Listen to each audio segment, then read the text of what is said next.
नमस्कार, स्वागत है आपका बजट यात्रा में। और हमारी बजट यात्रा पहुंच चुकी है अहमदाबाद, वो शहर जो जाना जाता है अपनी एंटरप्रेन्योरशिप के लिए, वो शहर जहां पर हर दूसरे घर में आपको निवेशक मिलेंगे जो शेयर मार्केट में निवेश करते हैं, म्यूचुअल फंड में निवेश करते हैं और बजट से बड़ी उम्मीदें रखते हैं। अहमदाबाद की एक और पहचान है, वो है IIM अहमदाबाद। तो इस बजट यात्रा में हम बात करेंगे IIM अहमदाबाद के छात्रों से कि उनके क्या सुझाव है वित्त मंत्री के लिए, रिटेल इन्वेस्टर्स क्या मांग कर रहे हैं और जिस तरह से अहमदाबाद बढ़ रहा है तो यहाँ के रियल एस्टेट के डेवलपर से भी हम मिलेंगे और उनसे भी जानने की कोशिश करेंगे कि उनकी मांगे क्या है। तो चलिए शुरू करते हैं बजट यात्रा अहमदाबाद।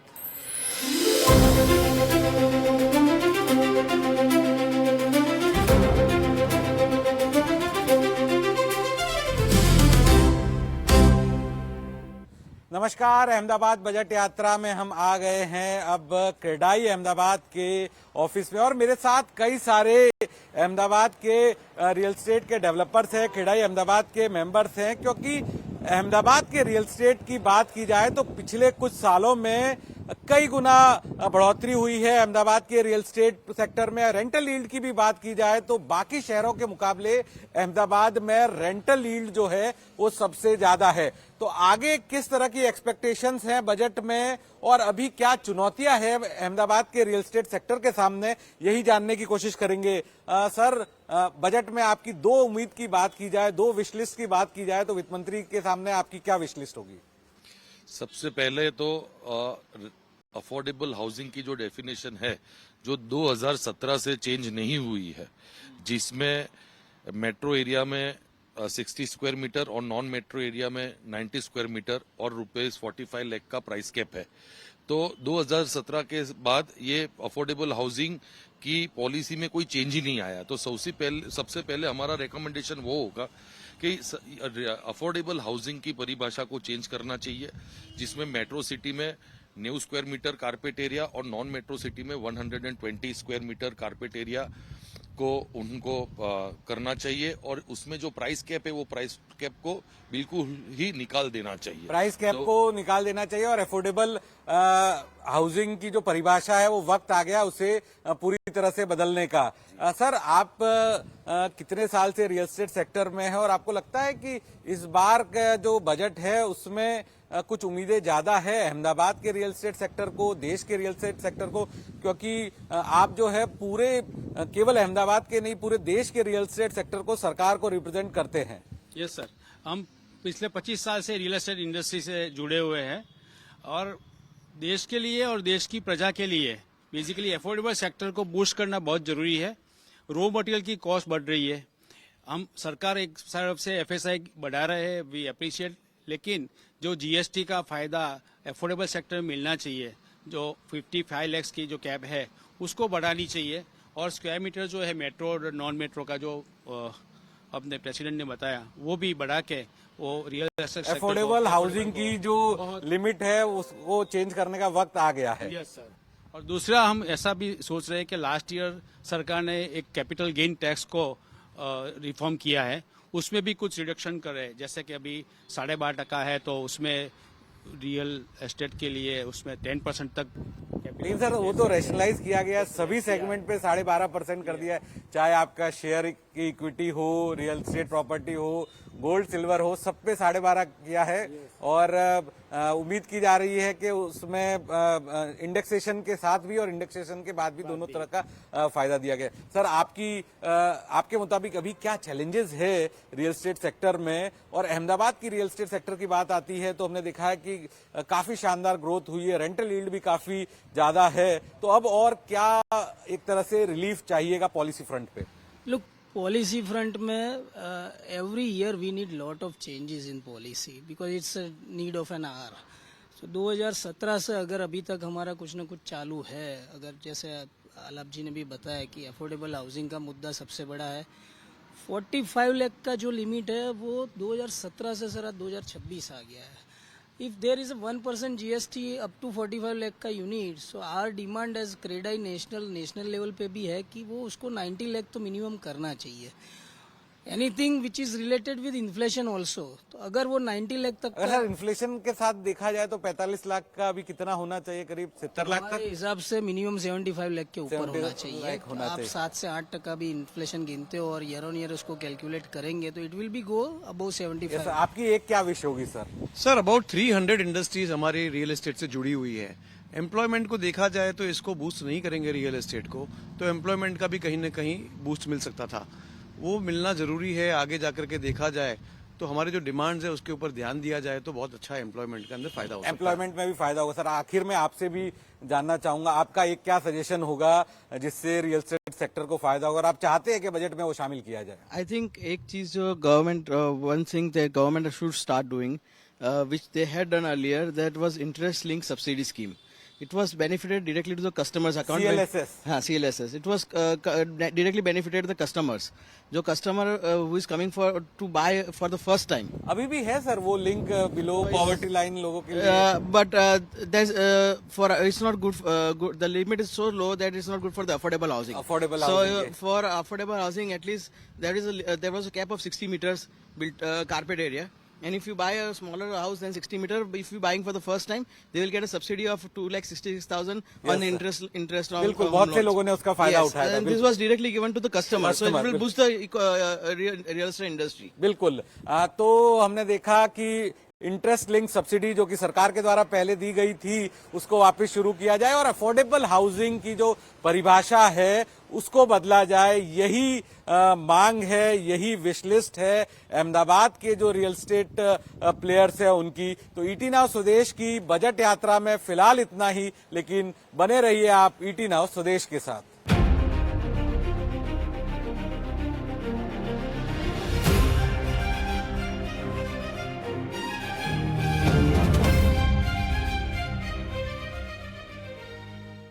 नमस्कार, बजट यात्रा में आपका स्वागत है और हम अब आ चुके हैं देश के सबसे प्रतिष्ठित संस्थान IIM अहमदाबाद। जो देश की बड़ी इंस्टीट्यूशंस हैं उसमें IIM अहमदाबाद का नाम आता है और बजट के शो में हम IIM अहमदाबाद के जो स्टूडेंट्स हैं उनसे बात करेंगे, क्योंकि यही स्टूडेंट्स हैं जो भविष्य के कॉर्पोरेट इंडिया के CEOs भी होंगे। तो इनके क्या सुझाव है, इनकी क्या ओपिनियन है, इनकी क्या मांगे हैं बजट को लेकर, उसी पर हम चर्चा करेंगे। तो सबसे पहले मैं अयान आपसे शुरू करूंगा। क्या आप ऐसे सुझाव जो है वित्त मंत्री को देना चाहते हैं? कौन से सेगमेंट में वित्त मंत्री को फोकस करना चाहिए, आउटले बढ़ाना चाहिए, जो आपको लगता है? जी, मेरे हिसाब से इस देश की समस्या जो अभी सबसे बड़ी है और हम लोगों ने ये कुछ महीनों में लास्ट देखी भी है, वो है पॉल्यूशन। एंड उसके वजह से क्या हो रहा है कि हम लोग देख रहे हैं कि there is increased amount of expenditure on health. तो आप स्वास्थ्य पे ज्यादा खर्च कर रहे हो और उसके अलावा लोग भी कम काम कर पा रहे हैं, तो इवेंचुअली इकोनॉमी में ड्रैग है विच इज अबाउट 10% हमारे जीडीपी का। तो उसके लिए वित्त मंत्री को आउटले बनाना चाहिए, विच कुड बी अगले कुछ सालों के लिए आउटकम बेस्ड। फॉर एग्जांपल कि वो कुछ सिटीज को प्रदूषण के ऊपर जी आप कहना चाहते हैं कि एक बड़ा आउटले दिया जाए, 5,000 करोड़ 10,000 करोड़, जिसका फोकस पूरा हो कि जो AQI लेवल है इतने ज्यादा बढ़ गए उसको कम लाया जाए, जिससे लोगों का स्वास्थ्य भी बेहतर रहे। हाँ, मतलब देश में अभी AQI पे डिस्कशन है तो AQI, बट उसके अलावा और भी चीजें हैं। देयर इज साउंड पोल्यूशन, उसके अलावा आपका वाटर पोल्यूशन भी अब काफी दिक्कत देने लगा है, पर्टिकुलरली इन सिटीज अहमदाबाद जैसे। So Ahmedabad, Delhi, air, water pollution पर सरकार का फोकस बढ़े, बड़ा आउटले हो। कमल, मैं आपके पास आऊंगा। कैपिटल मार्केट के लिए आपके पास कोई सुझाव है? आप चाहती हैं कि कैपिटल मार्केट से जुड़ी हुई चीजें सरकार को ध्यान में रखनी चाहिए? मेरे हिसाब से दो चीजें हैं। एक तो जो लॉन्ग टर्म कैपिटल गेन है उसका टैक्स का रेट कम करना चाहिए, क्योंकि आपको निवेशकों को कुछ प्रोत्साहन करना है अगर कि हाँ वो ज्यादा देर तक इन्वेस्टमेंट करके रखें, छोटे मुनाफों पे ना फोकस करें, क्योंकि ज्यादा देर अगर निवेशक पैसे डाल के रखेंगे तब भी इकोनॉमी हमारी ग्रो करेगी। तो उसके लिए लॉन्ग टर्म कैपिटल गेन कम होना चाहिए, 5% हो बेशक 0% 12% जो लगता है आप चाहते हैं कि वो कम हो। सरकार ने लेकिन पिछले साल इसको 10 से 12.5 किया है और उन्होंने उसके साथ वो भी करा है, इंडेक्सेशन का बेनिफिट का भी उन्होंने चेंज किया। हाँ, वो But- प्रॉपर्टी के अंदर है। हाँ जी। तो बट मुझे लगता है कि अगर हमें करना है कि निवेशक छोटा मुनाफा ना खेले, जिसके ऊपर सेबी भी क्रैकडाउन कर रहे हैं कि रिटेल इन्वेस्टमेंट बहुत ज्यादा बढ़ गया है, खतरे ले रहे हैं लोग अपने पैसों के साथ। टर्म कैपिटल गेन ज्यादा हो तो चलेगा, जैसे है वो लॉन्ग ठीक है। टर्म है उसको कम किया जाए, उसको- जिससे लोग ज्यादा समय तक मार्केट में निवेशित रहे। हाँ जी। बिल्कुल। अक्षता, आप किस सेक्टर के लिए अपना सुझाव देना चाहेंगे और आपके क्या विश लिस्ट में है इस बजट में? मेरा मानना है ये है कि अभी इंडिया को जीडीपी को बढ़ाने की तरफ ध्यान देना चाहिए और उसके लिए ये सबसे जरूरी है कि हम महिलाओं को प्रोत्साहित करें कि वो जॉब अपॉर्चुनिटीज को परस्यू करें। तो अगर हम देखें तो आज 35% of women are engaged in labour force, but इस रेशियो को हमें बढ़ाना चाहिए और उसकी तरफ सरकार को कुछ ठोस कदम उठानी चाहिए, जैसे चाइल्ड केयर इंफ्रास्ट्रक्चर को बढ़ाना। अर्बन एरियाज में वुमेन इसलिए काम पे नहीं जा पाती है क्योंकि उनका ज्यादातर वक्त बच्चों को संभालने में चला जाता है। तो अगर सरकार कंपनियों को इंसेंटिव दे कि वो चाइल्ड केयर इंफ्रास्ट्रक्चर को बढ़ाए, तो इससे अर्बन वुमेन्स को भी प्रोत्साहन मिलेगा कि वो जॉब अपॉर्चुनिटीज ले, उससे कंजम्पशन बढ़ेगा और उससे जीडीपी में भी महिलाओं की भागीदारी बढ़नी चाहिए वर्क फोर्स के अंदर। आप लेकिन उसमें किस इंसेंटिव, जो क्या प्राइवेट सेक्टर को इंसेंटिव दिया जाए जिससे वो ज्यादा महिलाओं को नौकरी दे, और ज्यादा महिलाओं की नौकरी प्राइवेट सेक्टर में होगी तो ओवरऑल जो पार्टिसिपेशन है वो बढ़ेगा। हाँ, तो एक और स्टैटिस्टिक्स ये है कि 90% से ज्यादा महिलाएं इनफॉर्मल सेक्टर में आज काम करती है, जहां पे उन्हें बिल्कुल ही कम पैसे या वेज मिलते हैं। तो अगर सरकार जीएसटी रेट्स को भी कम करे तो छोटी एंटरप्राइजेस को मुनाफा मिलेगा कि वो और फॉर्मल अपॉर्चुनिटीज क्रिएट करे वुमेन के लिए। तो जो महिलाएं इनफॉर्मल सेक्टर में काम करती है वो बाहर आके फॉर्मल सेक्टर में आ जाएंगी, जिससे कंजम्पशन की भी सुधार होगी। उनकी तनख्वाहें ज्यादा बढ़ेगी तो खर्च ज्यादा होगा और कंजम्पशन बढ़ेगा। हिमांशु, आपके पास आऊंगा, आपसे मैं जानने की कोशिश करूंगा, रिसर्च एंड डेवलपमेंट पे हमेशा ये चर्चा होती है कि भारत जो है अपनी आरएनडी पे काफी कम खर्च करता है, आरएनडी का बजट बढ़ना चाहिए। तो क्या आप इस बात से सहमत है? क्या आपका कुछ सुझाव है सरकार के लिए कि आरएनडी पे जो खर्च होता है उसे बढ़ाना चाहिए, और अगर बढ़ाया भी जाए तो किन सेक्टर्स को ज्यादा फायदा होगा? बिल्कुल, मेरा मानना ये है कि अभी इंडिया जितना खर्चा कर रहा है आरएनडी पे वो काफ़ी कम है अगर हम दुनिया से कंपेयर करें। तो इंडिया अभी ओनली 0.6 से 0.7% of the entire GDP spend करता है आरएनडी पे। अगर आप इसे कंपेयर करेंगे चाइना से, चाइना करता है 2.4%, अमेरिका 3.4% और साउथ कोरिया 5%। इसीलिए आप देखेंगे जो वर्ल्ड की इनोवेशन हो रही है यही देश लेके आ रहे हैं। तो इंडिया को अपना आरएनडी में एक्सपेंस बढ़ाना चाहिए सो दैट वो अपना वैल्यू चेन में कंट्रीब्यूशन बढ़ाएं आगे। और आपने बात करी कुछ सेक्टर्स की, कुछ सेक्टर्स जो बहुत रेलेवेंट होने वाले हैं अगले कुछ दिनों में, वो है एक तो अपना electrolytes which is clean energy migration. आजकल बहुत चर्चा हो रही है कि पेट्रोल डीजल बहुत ज़्यादा यूज़ हो रहा है एंड ये सिर्फ एक लिमिटेड रिसोर्स है, तो कैसे हम ऑल्टरनेट सोर्सेज ऑफ एनर्जी लेके आएँ, कैसे हम विंड एनर्जी, सोलर एनर्जी को टैप करें। सो इस एरिया में इन्वेस्टमेंट काफ़ी सही है। तो आपने सेक्टर्स बता दिए हैं जहां पर सरकार को आरएनडी पर फोकस करना चाहिए, लेकिन आप मानते हैं कि कितना अभी जितना परसेंटेज हम खर्च कर रहे हैं उसको दुगना करना चाहिए या उसमें 10-20% बढ़ोतरी करनी चाहिए?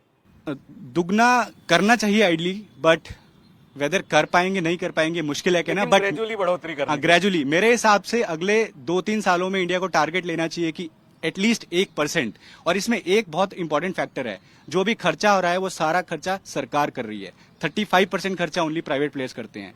सो प्राइवेट की भी भागीदारी को बढ़ाया जाए। अब आपके पास आऊंगा भैया, आप के क्या सुझाव रहेंगे वित्त मंत्री के लिए? मैं बिजनेस फैमिली से आता हूं तो मेरे सुझाव भी एमएसएमई के लिए ही रहेंगे। तो हम बहुत गौरवान्वित महसूस करते हैं कि एमएसएमई 30% जीडीपी में कंट्रीब्यूट करते हैं, 45% एक्सपोर्ट में कंट्रीब्यूट करते हैं। बट पिछले एक साल में मेरे को लगता है एमएसएमई एक ऐसा सेक्टर है जो सबसे ज़्यादा प्रभावित हुआ है, क्योंकि जो भी यूएस ने, डोनाल्ड ट्रंप ने टैरिफ लगाए हैं उसकी वजह से। तो मेरे को लगता है मेरे पास सरकार के लिए 2 सुझाव हैं। नियर टर्म में, शॉर्ट टर्म में उनको क्रेडिट फैसिलिटीज दिए जाने चाहिए, क्योंकि उनका बहुत सारा पैसा जो है अभी इन्वेंट्री में ब्लॉक्ड है, उनके पास अपना बिजनेस चलाने के लिए पैसा नहीं है। तो क्रेडिट फैसिलिटीज देना चाहिए। जनरली क्रेडिट कोलेटरल के थ्रू होता है, तो सरकार अगर कैश फ्लो बेस्ड क्रेडिट दे सकती है उनको, कैपिटल में राहत। करेक्ट, तो वर्किंग कैपिटल में राहत। और लॉन्ग टर्म में मेरे को लगता है कि उनको बहुत ही कॉम्पिटिटिव होना पड़ेगा एक्सपोर्ट मार्केट्स में। उसके लिए अगर उनके कॉस्ट स्ट्रक्चर को बेटर कर सकते हैं तो उसके लिए भी कुछ कदम उठाने चाहिए। एक कदम जो मेरे को लगता है अभी कुछ सेक्टर्स में, सच एज जेम्स में, टेक्सटाइल में इन्वर्टेड ड्यूटी स्ट्रक्चर है, तो सरकार इन स्ट्रक्चरल इश्यूज को अगर आइडेंटिफाई कर सकता है और उसको वापस ठीक कर सकता है तो एमएसएमई सेक्टर का जो अभी प्रभावित है उसके लिए बेहतर रहेगा आने वाले सालों में। आपके क्या सुझाव रहेंगे और आप कौन से सेक्टर पे स्पेसिफिकली फोकस करना चाहते हैं कि सरकार को ये सेक्टर्स हैं ये कितने लंबे वक्त से नेग्लेक्टेड है, तो अब वक्त आ गया है कि इन पर फोकस किया जाए। नमस्ते, मेरा नाम अर्नव है।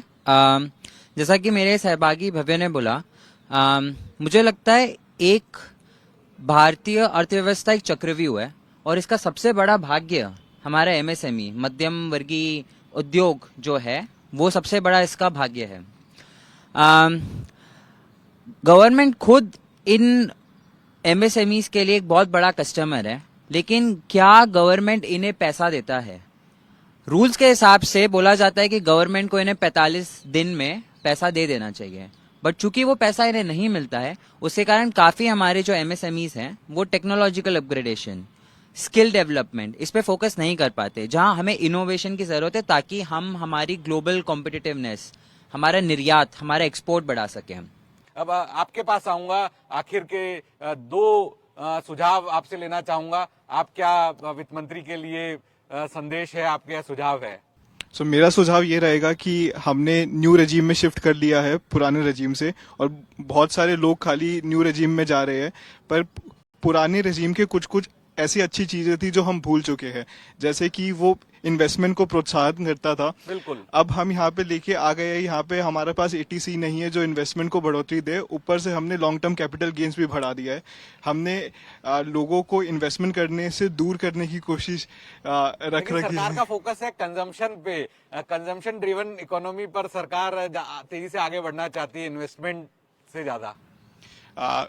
बिल्कुल कंजम्पशन पे रहना चाहिए, बट हमें लोगों के फ्यूचर के बारे में भी देखना चाहिए कि आदमी जब रिटायर होगा तो उनके पास इनफ फंड होना चाहिए जिससे वो जो फ्यूचर उनका सिक्योर रहे, तो गवर्नमेंट को उस पर फोकस करना चाहिए। दूसरा है कि हेल्थ पे आदमी का बहुत ज्यादा पैसा खर्च हो जाता है एंड हेल्थ इंश्योरेंस काफी ज्यादा इंपॉर्टेंट चीज है, तो हमने 80D यहाँ से हटा दिया है, पर गवर्नमेंट को या तो हेल्थ के खर्चे पे कुछ छूट देनी चाहिए या फिर हेल्थ इंश्योरेंस को प्रमोट करने के लिए कुछ करना चाहिए। प्रमोशन के लिए 18% जीएसटी हाल ही में हटाया गया, तो सरकार से अगर हम मांग भी करेंगे तो सरकार कहेगी भी 18% की अभी तो छूट दी है।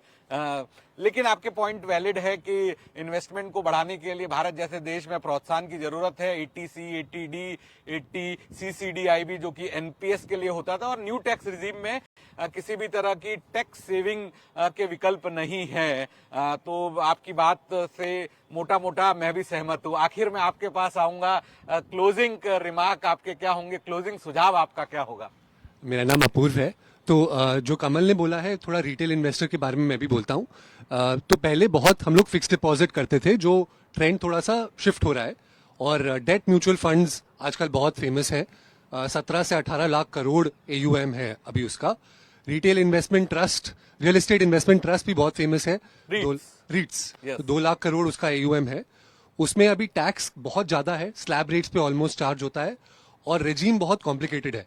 तो गवर्नमेंट को सिंप्लीफाई करना चाहिए, थोड़ा टैक्स इंसेंटिव देना चाहिए ताकि और इन्वेस्टमेंट हो सके इन एसेट क्लासेस में। बिल्कुल, रीट्स की जो टैक्स स्ट्रक्चर है उसको और सिंप्लीफाई करना चाहिए। तो ये हमने बजट की जो चौपाल थी वो करी IIM अहमदाबाद के छात्रों के साथ। ये इनमें से बहुत से छात्र जो है आप देखेंगे भविष्य के बड़ी बड़ी कंपनियों के CEOs भी होंगे, और इनके जो सुझाव है, विचार है, वो काफी सिंपल है। LTCG की लिमिट बढ़ाने की बात हो, पॉल्यूशन के लिए एक बड़ा आउटले की बात हो, MSME को राहत देने की बात हो, इसके अलावा रीट्स इनविट्स का जो टैक्स स्ट्रक्चर है उसको सिंप्लीफाई करने की बात हो, ये सुझाव जो निकल के आ रहे हैं IIM अहमदाबाद के छात्रों के, जो कि उम्मीद करते हैं कि आने वाले बजट में ये जो मांगे हैं, जो सुझाव है, वो शामिल किए जाएंगे। तो IIM अहमदाबाद से फिलहाल इतना ही, लेकिन हमें दीजिए इजाजत।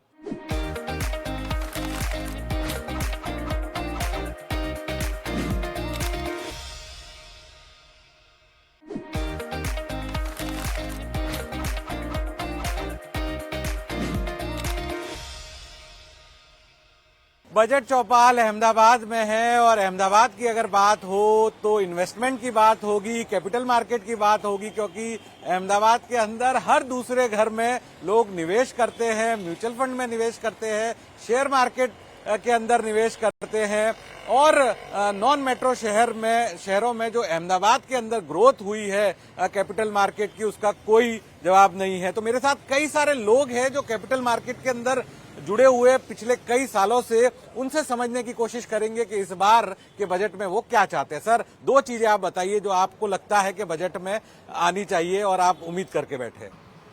Sir, I am Kamal Thakkar and I am chief business officer in Sai investors home limited. मैं तकरीबन 25-30 साल से देख रहा हूँ कि 25-30 साल से हूँ कैपिटल मार्केट में।